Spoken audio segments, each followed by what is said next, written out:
সৃষ্টির শুরু থেকে মানুষ আর প্রকৃতির সহাবস্থান। জীবনের স্পন্দন ধরে রাখতে প্রকৃতি আজও মানুষের সেরা ভরসা। ফলমূল, শাকসবজি থেকে পুষ্টি সঞ্চয় আজও মানুষের কাছে বেঁচে থাকার শ্রেষ্ঠ হাতিয়ার। আদিমকালে না ছিল ডাক্তারবদ্যি, না ছিল প্রযুক্তি বা শরীরকে চাঙ্গা রাখার নানাবিধ সাজ সরঞ্জাম। কায়িক শ্রম আর পেট পুজো করেই মিলত বেঁচে থাকার প্রাণশক্তি। রোগ প্রতিরোধ ক্ষমতাও দিব্য থাকত। মানুষ বাঁচত 100 বছরেরও বেশি নিরোগ শরীরে। আজ উন্নয়নের যুগে বিজ্ঞান মানুষের জীবনযাত্রাকে আরও উন্নত করেছে। আবিষ্কৃত হয়েছে জীবন সমৃদ্ধির রকমারি সমাধান। সেদিনের বন্যরা আজ সুসজ্জিত হাইটেক সিটির অধিবাসী। বেড়েছে আরাম, সুখ, শান্তি। কিন্তু জীবন খাতায় খাঁ খাঁ শূন্যতা। বাধা একটাই, ব্যাধি। বহু প্রাণ অকালে চলে যাচ্ছে। উন্নত বিজ্ঞান তবুও অপরাগ, অসহায় সমাধানে। মানুষের গড় আয়ু এখন 60 বছর, বালাই 60। তবে কি আমরা উন্নত হইনি? এগোনোর ছলে পিছিয়েছি কি বহু পথ? নিশ্চয়ই নয়। ডায়াবেটিক্স, হৃৎপিণ্ডের সমস্যা, কিডনিতে স্টোন বা ক্যান্সারের মতো বহু জটিল শরীরী সমস্যা থেকে তবুও তো মুক্তি পেয়েছে বহু মানুষ, এবং মাত্র কয়েকদিনেই। এমন ভানুমতির খেল কিভাবে? প্রকৃতির পথে। শুধুমাত্র ব্রেকফাস্ট, লাঞ্চ আর ডিনারের বদল ঘটিয়ে। ওদের মতো আপনিও বদলাতে চান নিজেকে? পড়ে নিন, জেনে নিন, মেনে নিন।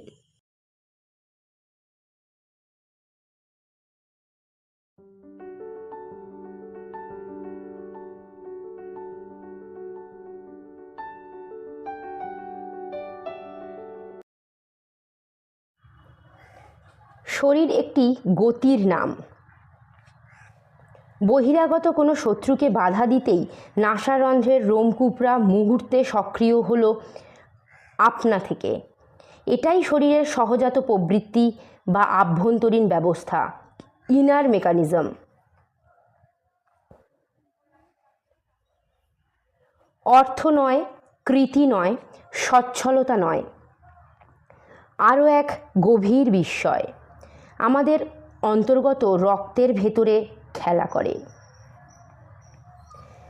প্রিয় শ্রোতা, মার্জনা করবেন জীবনানন্দের কবিতার মাত্র একটি শব্দ বদলের লোভ সামলানো গেল না রক্ত মাংসের মানব শরীরের বহু গোপন গভীর বিস্ময় কথা সূচনার জন্য।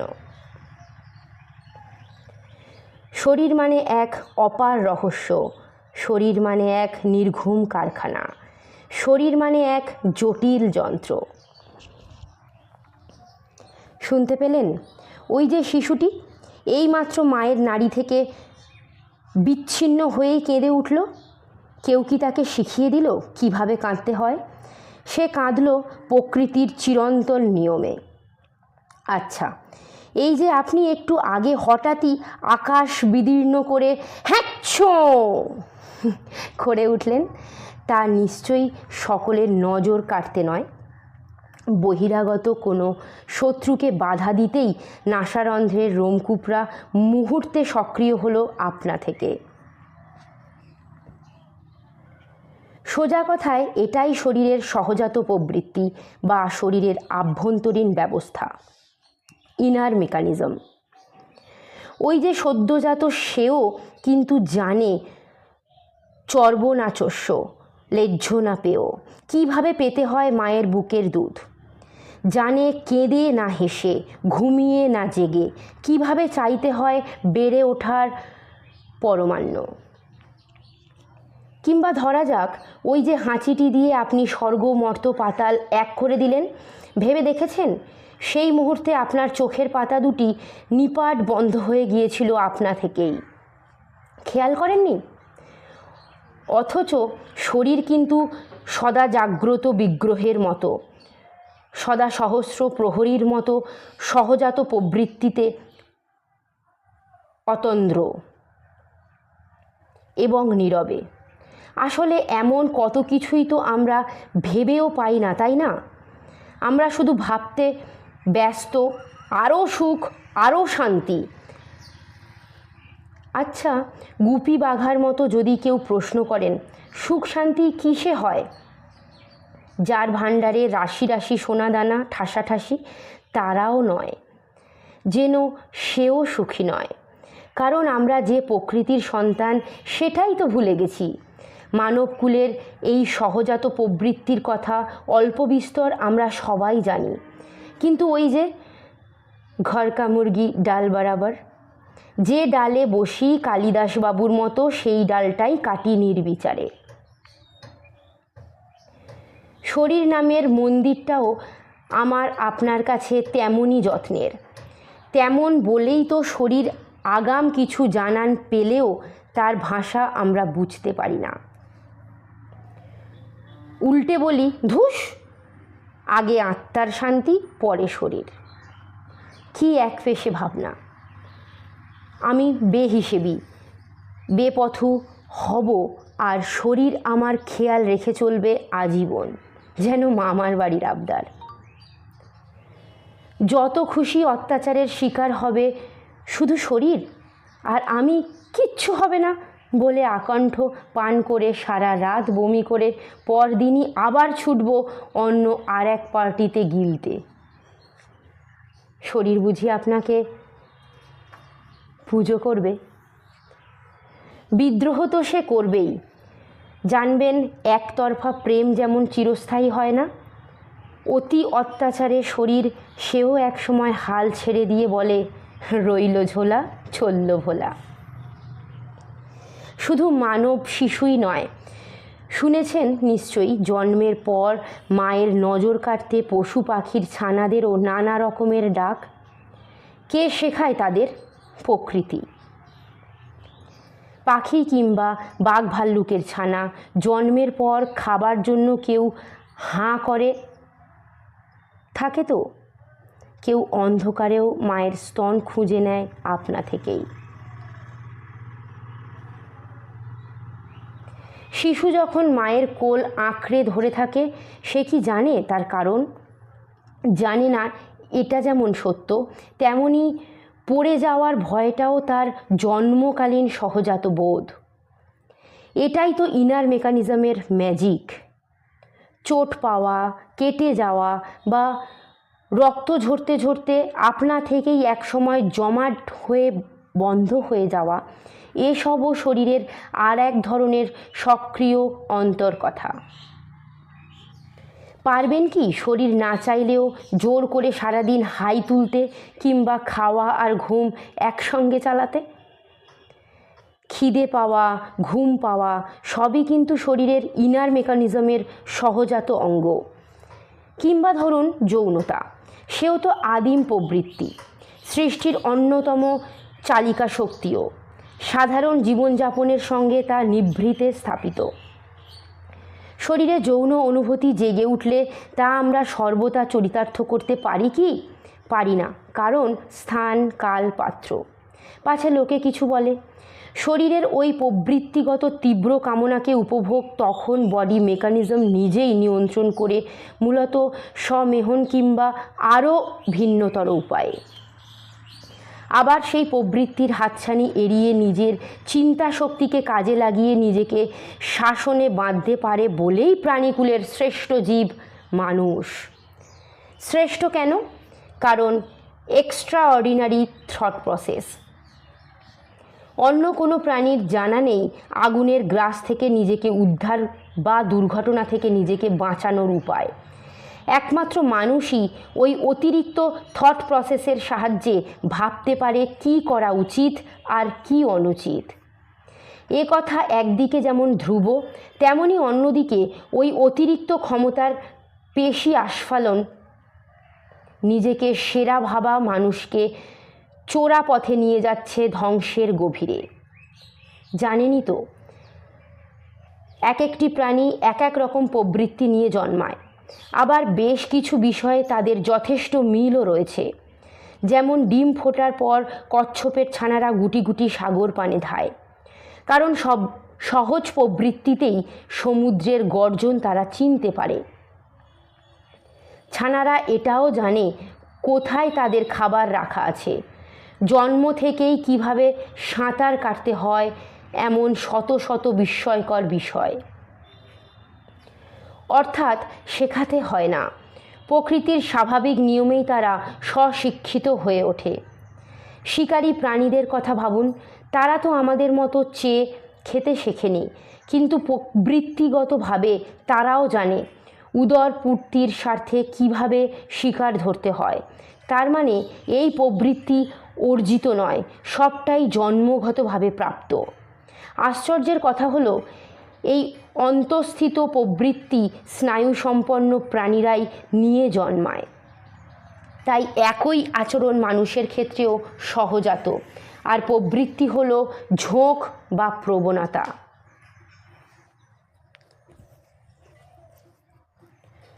আমাদের শরীর আসলে একটা আকাশচুম্বী বাড়ির মতো। বাইরে থেকে দেখে বোঝার উপায় নেই যে ভিতরে কত হিরে জহরত মণিমুক্ত ঠাসা।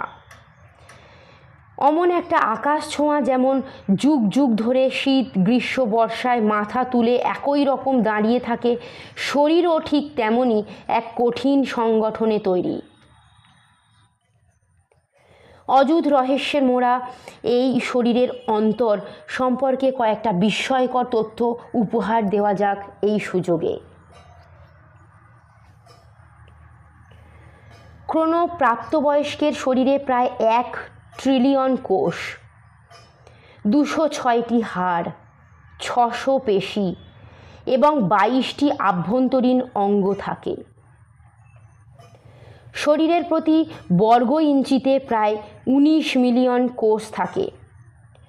প্রতি ঘন্টায় মানুষের শরীরে প্রায় 1 বিলিয়ন কোষ প্রতিস্থাপিত হয়, অর্থাৎ 1 বিলিয়ন কোষ মারা যায় এবং সেটার অভাব পূরণ হতে নতুন 1 বিলিয়ন কোষ তৈরি হয়। আমাদের জিভ ও মুখগহ্বরের ওপরের তালুতে স্বাদ গ্রহণের জন্য প্রায় 9000 টেস্ট বাড আছে।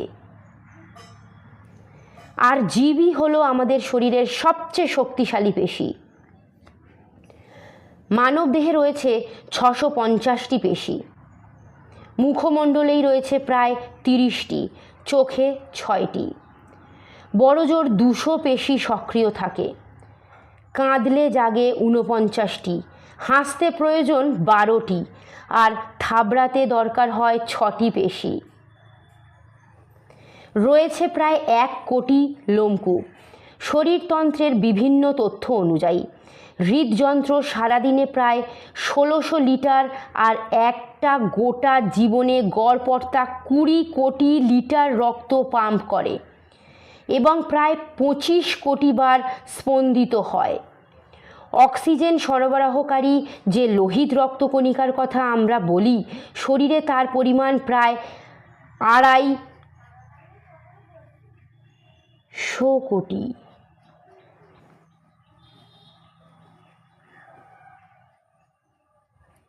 আয়ু 4 মাস। আর রোগ প্রতিরোধকারী দেহের দ্রুততম কোষ শ্বেতকণিকার সংখ্যা প্রায় 250 কোটি এবং গড় আয়ু মাত্র 12 ঘন্টা।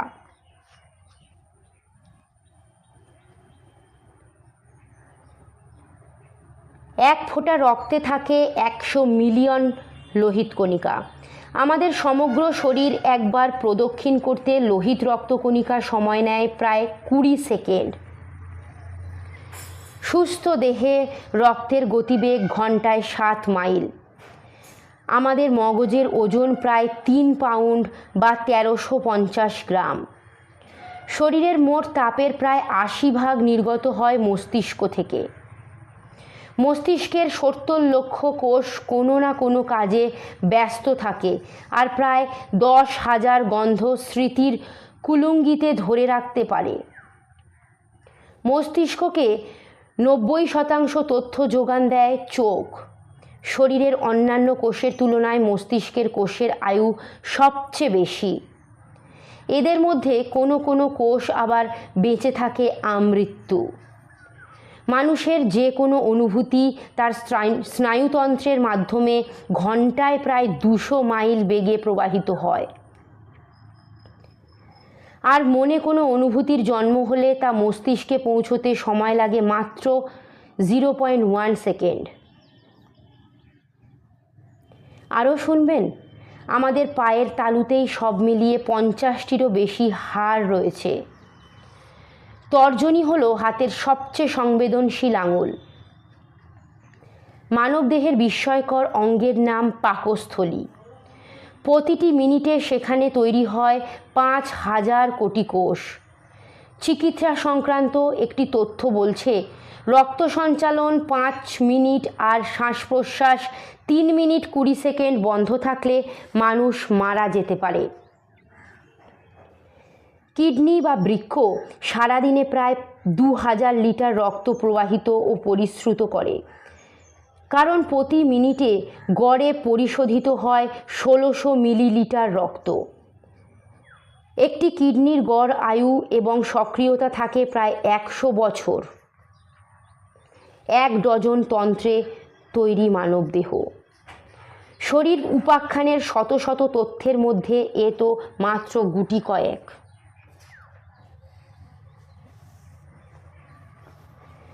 এমন আরও অনেক তথ্যই আছে যা আমাদের আজও অজানা এবং শুনেই চমকে ওঠার মতোই বিস্ময়কর।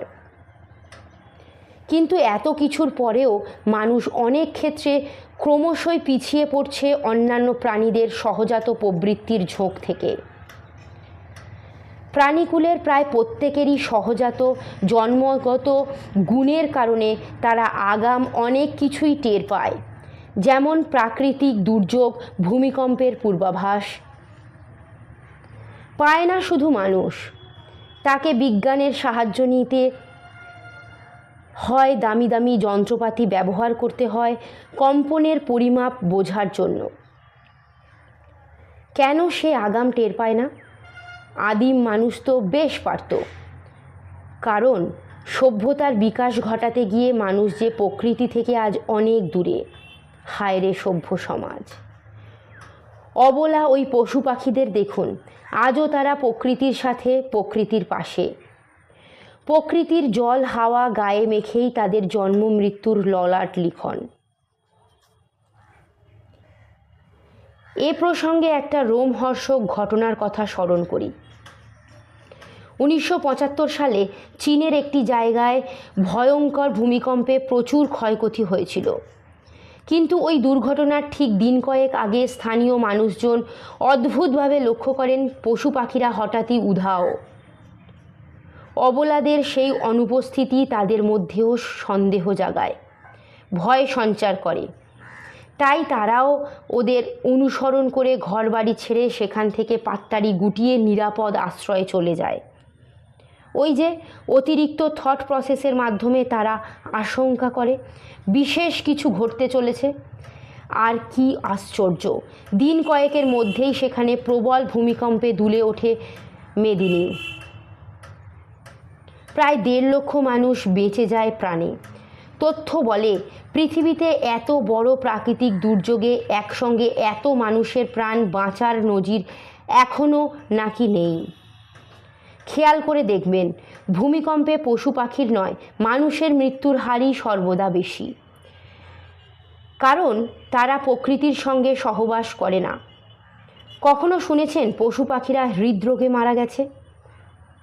কারণ তারা যে প্রকৃতির সঙ্গে জীবনযাপন করে।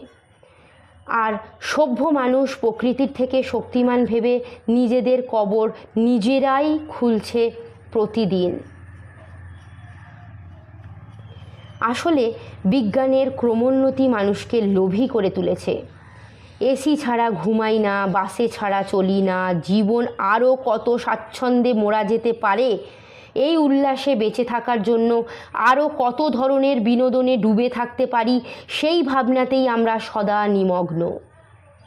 ভাবুন তবে আমাদের নির্ভরশীলতা আজ কোন স্তরে। আমরা তো কৃতদাস হয়েছি মানুষের ব্যবসার অঙ্গ হিসেবে।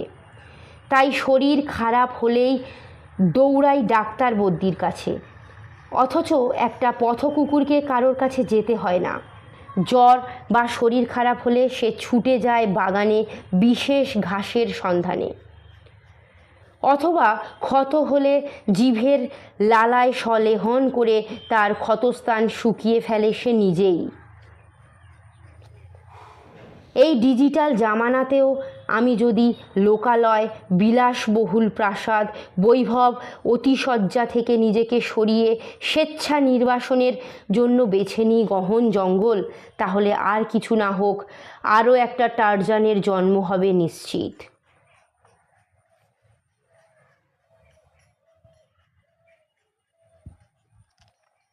কারণ ভরসা তখন একমাত্র প্রকৃতি।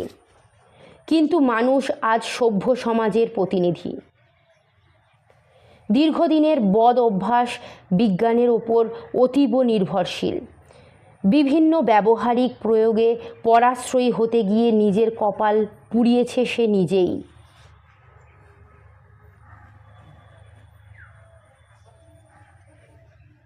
যেমন মাটির কলসির জন্য কুমোরের কাছে, হাতুড়ি কাস্তের জন্য কামারের কাছে, ওষুধপত্রের জন্য ডাক্তারের কাছে, এভাবেই মানুষ একটা ছন্দ বা শৃঙ্খলা তৈরি করতে গিয়ে একে অন্যের কাছে বশ্যতা স্বীকার করেছে দিনে দিনে। তাতে ফল হয়েছে উল্টো। শৃঙ্খলার বদলে বেড়েছে উচ্ছৃঙ্খলতা, ঘটেছে ছন্দপতন, হয়েছে জীবন নিয়ে ছিনিমিনি খেলা। নিজস্ব চিন্তা শক্তি থেকে মানুষ সরে গেছে অনেক দূরে। ফলে সহজাত প্রবৃত্তিগুলো আজ কার্যক্ষমতা, কার্যকারিতা যাই বলুন না কেন বিলুপ্ত প্রায়। শরীর মন তাই এখন সহজে প্রভাবিত হয় না। স্নায়ু মস্তিষ্ক সদা সক্রিয় বা ক্রিয়াশীলও নয়।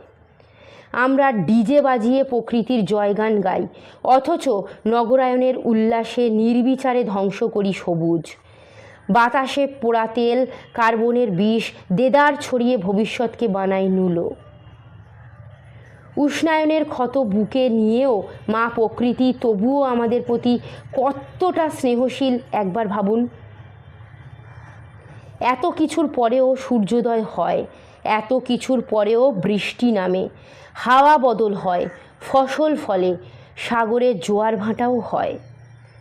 এত কিছুর পরেও জল পড়ে, পাতা নড়ে, কিন্তু মমতাময়ী প্রকৃতিকে ঘিরে সেই প্রবাদটি কারোর মনেই পড়ে না। কুপুত্র যদি বা হয়, কুমাতা কখনোই নয়। তবে শরীরকে সত্যিই যদি জানতে হয়, সর্বাগ্রে শরীরের গঠন স্তরগুলোকে বুঝতে হবে। মোট 6 রকম স্তরে বিন্যস্ত আমাদের গোটা শরীর। আসলে একটি নির্ঘুম অর্গানাইজেশন বা সংগঠন। একে একে বলি। প্রথমত, কেমিক্যাল বা রাসায়নিক স্তর। মানুষের শরীরের এটাই সবচেয়ে ক্ষুদ্র স্তর। দ্বিতীয়ত, সেলুলার বা কোষ স্তর। এই কোষ হলো শরীরের সবচেয়ে ছোট অংশ, যা একেবারে স্বাধীনভাবে তার নিজের কাজ করতে সক্ষম। এই কোষ থেকেই জীবনের সমস্ত প্রয়োজনীয় কাজ নিয়ন্ত্রিত হয়। জানবেন, একটি ছোট্ট জীবাণুরও নিজস্ব কোষ আছে। তৃতীয়ত, টিস্যু বা পেশি স্তর। একই ধরনের কিছু কোষ নিয়েই এক একটি পেশি তৈরি হয়, এদের সম্মিলিত কাজ একই। চতুর্থত, অর্গান বা অঙ্গস্তর। কয়েক ধরনের টিস্যু দিয়ে এক একটি অর্গান তৈরি হয়। এক একটি অর্গান এক বা একাধিক কাজ করতে পারে, যেমন হাত, পা, আঙুল ইত্যাদি। পঞ্চমত, অর্গান সিস্টেম বা অঙ্গ প্রক্রিয়া স্তর। কয়েকটি অর্গান নিয়ে তৈরি একটি মূল অর্গান প্রক্রিয়া। সেখানে অঙ্গগুলি সম্মিলিতভাবে একযোগে নির্দিষ্ট কাজ নীরবে করে চলেছে। যেমন পরিপাকতন্ত্রের একটি অঙ্গ হলো পাকস্থলী বা স্টম্যাক। এই তন্ত্রের কাজই হলো খাদ্য হজম করা। ষষ্ঠত, অর্গানিজম বা সামগ্রিক জীবনসত্তার স্তর। জীবনকে স্বাভাবিক ছন্দে রাখার জন্য এটি শরীরের সবচেয়ে বড় স্তর। জানবেন, মানুষের খিদে, ঘুম, অস্বস্তি, পেট ভরে গেলে খাওয়া থামানো, এই সবই কিন্তু স্নায়ুর মাধ্যমে মস্তিষ্ক জেনে যায়। এই সবই ইনার মেকানিজম, কিন্তু আমরা অনেক সময় তার টের পাই না বা পেলেও অবহেলা করি, পাত্তাই দিই না। এসব কারণেই বিপদ বাড়ে তলে তলে। ধরা যাক আমি তৃষ্ণার্ত। শরীর জানান দিচ্ছে চণ্ডালিকার সেই তপস্বীর মতো, জল দাও, আমায় জল দাও, আমি তাপিত পিপাসিত। আপনিও অমন তৃষ্ণা মেটাতে জলদি কোনো দোকানে ঢুকে পড়লেন, এটাই সহজাত। সঙ্গে 4টি রসকস সিঙাড়া বুলবুলি। কিন্তু যা খুশি খেলেই তো হলো না। শরীরকে সুস্থ রাখতে গেলে খাদ্য গ্রহণ একটা বড় সিরিয়াস দিক বলে ভাবতে হবে। খাবার খাওয়ার পর আসে হজম পর্ব। সে অনেক ব্যাপার। হজমের আগে পরে কত রকম রাসায়নিক বিক্রিয়া যে শরীরের ভেতরে ঘটতে থাকে তা কতটা আমরা জানি। আমাদের আনন্দ শুধু ভোগ আর ত্যাগে, বাকি সব দায়িত্ব লিভারের। সে সিদ্ধান্ত নেয় কি খাবো কি খাবো না, কোন খাবার শরীরের প্রয়োজন, কোনটা অপ্রয়োজন, কোনটা অখাদ্য, কোনটা শরীর বান্ধব। যে খাবার শত্রু শরীরী প্রক্রিয়ায় তা নানাভাবে বের করে দেওয়ার মুখ্য ভূমিকা নেয় সে। যকৃৎ ও মস্তিষ্কের একযোগে নিরলসভাবে আপনা থেকে চালিয়ে যাওয়া এই ধারাবাহিক কাজের জন্য কারোকেই কিন্তু বাইরে থেকে সাহায্য করতে হয় না, না দিতে হয় মন্দিরে পুজো, না ধ্যান তপস্যা। আসলে রক্তমাংসের এই শরীরের যে কোনো চাহিদা বা সমস্যায় সে নিজে থেকেই তার আগাম সংকেত দেয়। যেমন হৃদরোগের যন্ত্রণায় বুকে ব্যথা, বদহজম হলে চোঁয়া ঢেকুর, কেটে ছড়ে গেলে জ্বালা, আমাশা হলে পেট মোচড়। জানান দেওয়ার জন্য এসবই শরীরের আত্মকৌশল। কিন্তু মুশকিল হলো সুখে থাকতে গিয়ে মানুষের বহু সহজাত সাড়া কিংবা প্রবৃত্তি আজ ক্ষীণতর। তাই বহু সময় মানুষ তার অসুস্থতার কারণকে শুরুতেই চিহ্নিত করতে পারে না। ফলে সমস্যা যখন গভীরে শিকড় ছড়ায় তখন শত চেষ্টা করেও তার লড়াই কেউ জারিয়েও রাখতে পারে না। এই প্রসঙ্গে বলি, শরীরের ভেতরকার অন্যতম গুরুত্বপূর্ণ মেকানিজম হলো জ্বর। তাই জ্বর হলেই মুঠো মুঠো ওষুধ খাওয়া মানে শরীরের স্বাভাবিক ক্রিয়াকে চমকে ধমকে থমকে দেওয়ার একটা ভুল প্রচেষ্টা। জ্বর হলো শরীরের একটা অতি গুরুত্বপূর্ণ প্রক্রিয়া। ভাইরাসকে ধ্বংস করার জন্যেই পারদের ওঠানামা। কিভাবে একটু বলি। শরীর জুড়ে ছড়িয়ে থাকা স্নায়ুরা জ্বরের সর্বশেষ খবর সব সময় দিয়ে চলে মস্তিষ্ককে। সে উত্তাপ বাড়াতে নির্দেশ দেয়, আর আমরা মস্তিষ্ককে বোকা বানিয়ে ওষুধের সাহায্যে ওই স্নায়ুগুলোকেই শিথিল করে জ্বর কমানোর চেষ্টা করি। ভাইরাস নেই শুনে মস্তিষ্ক শরীরের উত্তাপ কমিয়ে দেয়, কিন্তু ওষুধের গুণ সে তো সাময়িক। ঘণ্টা 6 পর ভাইরাস যখন ফের জেগে ওঠে, খবর যায় হেড অফিসে, কারণ স্নায়ুরাই তার মেশিনারি বল। ভাইরাস রয়েছে শুনে তখন মস্তিষ্ক আবারও শরীরে তাপের পরিমাণ বাড়িয়ে দেয় জীবাণুকে ধ্বংস করার জন্য। যত বড় ভাইরাস জ্বরের প্রকোপও তো তত বেশি। এভাবেই শরীরের ভেতরে চোর পুলিশ খেলা চলতে চলতে ক্লান্ত সেই ভাইরাস বেশি দিন লড়তেও পারে না, খতম হয়। জ্বরও তখন আপনা থেকেই কমে যায়, ছন্দে ফেরে শরীর। কিন্তু আমরা সভ্য মানুষেরা এতটাই অস্থির, অসহিষ্ণু যে হয় নিজেরাই ডাক্তারি করে টপাটপ নানা রকম ওষুধ খেয়ে জ্বর প্রদাহ নিবৃত্তির চেষ্টা করি, নয়তো ডাক্তারের পরামর্শে গুচ্ছ গুচ্ছ পরীক্ষা নিরীক্ষা করে তাদের নিদানেই নিজেদের সঁপে দিই। জ্বর সেরে যায় এক সময়। কৃতিত্ব দিই কাকে? ডাক্তারবাবুকে। আর দুচ্ছেই করি কাকে? নিজের শরীরটাকে। আচ্ছা, আমাদের যখন হাড় ভেঙে যায় ডাক্তারবাবুরা কি করেন? দুটো হাড় একত্র করে প্লাস্টার করে দেন, এর বেশি কিছু না। আগের স্বাভাবিকত্ব ফিরে পায় কিভাবে? ওই যে শরীরের সক্রিয় প্রক্রিয়ায়, একটি কোষ থেকে আরেকটি কোষ, তা থেকে আরও একটি, এভাবেই বাড়তে বাড়তে ত্বক আবার তার আশ্চর্য মহিমা ফিরে পায়, হাড় জুড়ে যায়। কিংবা যখন হাত পা কেটে গিয়ে রক্তপাত শুরু হয়, ডাক্তারবাবুরা কি করেন? সেই একইভাবে দুটি ত্বককে সেলাই করে দেন মাত্র, দুটি লোহা বা ইস্পাতকে একসঙ্গে জুড়ে দেওয়ার মতোই। সেখানেও কি তার নতুন কিছু করার থাকে? না। শরীরের স্বয়ংক্রিয় পদ্ধতিতে ধীরে ধীরে সেল বা কোষের বৃদ্ধি ঘটে এবং ত্বক আগের ছন্দে ফিরে আসে। এই ছন্দে ফেরাটাই হলো অটো ইমিউনিটি পাওয়ার। সহজাত এই ক্ষমতার বলে শরীরে স্বয়ংক্রিয়ভাবে রোগ প্রতিরোধ ক্ষমতাও গড়ে ওঠে। কারণ বিভিন্ন ধরনের ভাইরাস বা জীবাণু অবিরাম আমাদের চারপাশে ঘুরছে ফিরছে। ভাইরাস বা জীবাণু অবিরাম আমাদের চারপাশে ঘুরছে ফিরছে।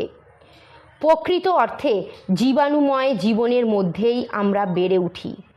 সেগুলো সবই মাইক্রো ব্যাকটেরিয়া। তাদের সঙ্গে লড়াই করে বেঁচে থাকার জন্য শরীরও তার অস্ত্রশস্ত্র নিয়েই জন্মায়।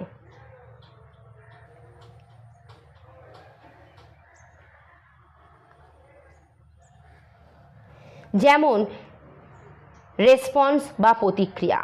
শরীরের বাইরে ও ভেতরের পরিবেশ পরিস্থিতিগত যাবতীয় পরিবর্তনে প্রয়োজনীয় ব্যবস্থা নেওয়ার বা প্রকাশ করার স্বয়ংক্রিয় ক্ষমতাই হলো সাড়া বা রেসপন্স। ওই যে বলছি, খিদে পেলে খাবার চাওয়া, তৃষিত হলে জলের খোঁজ, সাপ দেখলেই আতঙ্কে লাফিয়ে ওঠা, বিপদ বুঝলে পালানো বা প্রতিহত করার চেষ্টা, পায়ে কাঁটাই ফুটুক বা বুকে ব্যথা, কিংবা হঠাৎ কোনো খুশির দৃশ্যে যে ঝিলিক ছড়িয়ে পড়ে আমাদের মুখবয়বে, শরীরী ভাষায় আদপে বাহ্যিক এমনই সব পারিপার্শ্বিকতার বদলই হলো রেসপন্স বা প্রতিস্পন্দনের উদাহরণ। আর শরীরের আভ্যন্তরীণ পরিবর্তনে, যেমন জ্বর ছাড়ার পর তাপমাত্রা কমে যাওয়া, ঘাম হওয়া, রক্তনালী প্রশস্ত হওয়া, সেসবও ঠিক তেমনই অন্তর অঙ্গের শরীরী প্রতিক্রিয়ার উদাহরণ। আসলে শরীরের বাইরের এবং ভেতরের A to Z সমস্যা চিহ্নিতকরণের বিষয়টি আমাদের জন্মগত সহজাত সম্পদ। শরীরের নাড়ী নক্ষত্রের কথা একটু বলেই এই পর্বের ইতি টানব। আমাদের শরীর কয়েক ট্রিলিয়ন কোষের সমন্বয়ে তৈরি। এই কারণেই শরীর তার কাঠামো ও কার্যক্রম ধরে রাখতে পারে। শরীরের এই নিরেট কাঠামোর কারণেই ভেতরের ব্যবস্থাপনা, যন্ত্রপাতি বাহ্যিক পরিবেশগত ঝুঁকি থেকে নিরাপদ ও কোষগুলি জল ভরা তালশাঁসের মতো পুষ্টিপূর্ণ থাকে। শক্তিমান এই কাঠামোর জন্যেই অসংখ্য জীবাণুর হাত থেকে রক্ষা পায় শরীরের ভেতরে থাকা জলীয় পদার্থ। ফলে বাইরের জীবাণু শরীরের ভেতরে ঢোকার কোনো অবকাশই থাকে না। শরীরের সংগঠন প্রক্রিয়ার আরেকটি গুরুত্বপূর্ণ দিক হলো কোষ। কোষের একটি পর্দা থাকে যাকে আমরা বলি সেল মেমব্রেন। এই সেল মেমব্রেনের কারণে কোষের বাইরের জিনিস সহজে ভেতরে ঢুকতে পারে না, আবার ভেতরের জিনিস বাইরেও যেতে পারে না। রক্তনালী রক্তকে একটি সীমাবদ্ধ নালীর ভেতরে রাখে, যার ভেতর দিয়ে তা সারা শরীরে প্রবাহিত হয়। শরীরে স্থায়ী এমন বহু আভ্যন্তরীণ পর্দা বা ইন্টারনাল মেমব্রেনের কারণে অঙ্গরা বেশ রঙে থাকে, মানে একই সংসার অথচ হাঁড়ি আলাদা। মানুষের দৈহিক গঠনতন্ত্রের সবচেয়ে বড় পর্যায় ইন্টেগুমেন্টরি সিস্টেম। চামড়া, চুল, নখ এই পর্যায়ের অধীন। এগুলি এক একটি সুরক্ষা চক্র বলা যেতে পারে। যেমন চামড়ার টিস্যু আসলে শরীরের আভ্যন্তরীণ অঙ্গকে বহিরাগত তরল, বিষাক্ত ও ক্ষতিকর বস্তু এবং জীবাণু থেকে নিরাপদ রাখে। শরীরের অঙ্গগুলি যে যার মতো কাজ করে চলেছে। নির্দিষ্ট নিয়ন্ত্রিত নিয়মে এই স্বয়ংক্রিয় পরিচালন ব্যবস্থাই হলো শরীরের গঠনতন্ত্র বা অর্গানাইজেশন। মোদ্দা কথা, শুনতে খারাপ লাগলেও বলি, আগে নিজেকে ভালোবাসুন, নিজের শরীরকে সম্পদ ভাবুন, বলুন শরীর আমার প্রথম প্রেম।